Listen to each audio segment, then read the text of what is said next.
हम पढ़ते हैं सवोपदेशक का किताब 11 अध्याय 9 पद से हम पढ़ते हैं। विषय जवानों को सलाह। परमेश्वर की ओर से जवानों को सलाह दिया गया है। यहाँ लिखा है, हे जवान, अपनी जवानी में आनंद कर और अपनी जवानी के दिनों में मगन रह। अपनी मनमानी कर और अपनी आँखों की दृष्टि के अनुसार चल, परंतु यह जान रख कि इन सब बातों के विषय परमेश्वर तेरा न्याय करेगा। यहाँ इस प्रकार लिखा है ना।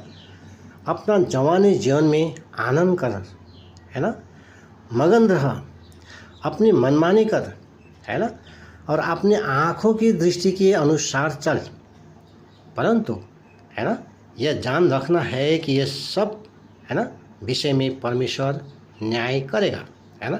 इसको जानना है ना, इसको जानना क्योंकि हमारी जवानी जीवन क्षण है, कुछ समय के लिए है ना।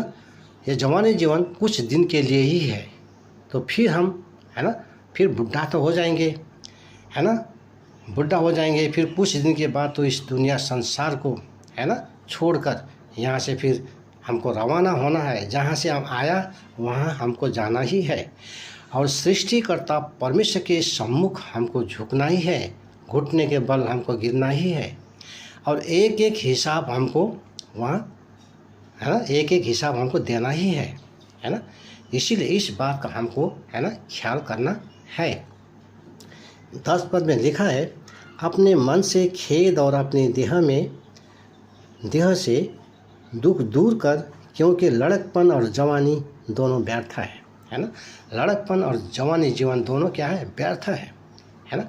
तो हमको है ना लिखा है, पहला यूहन्ना 2 अध्याय 15-16 पद में लिखा है, शरीर की अभिलाषा, आँखों की अभिलाषा, जीविका का घमंड, है ना, इससे हमको दूर रहना है ना, दूर रहना है।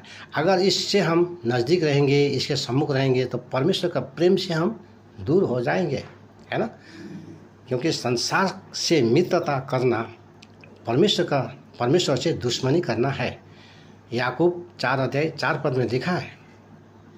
तो हमको परमेश्वर में बना रहना है, परमेश्वर के वचन की ओर लगे रहना है।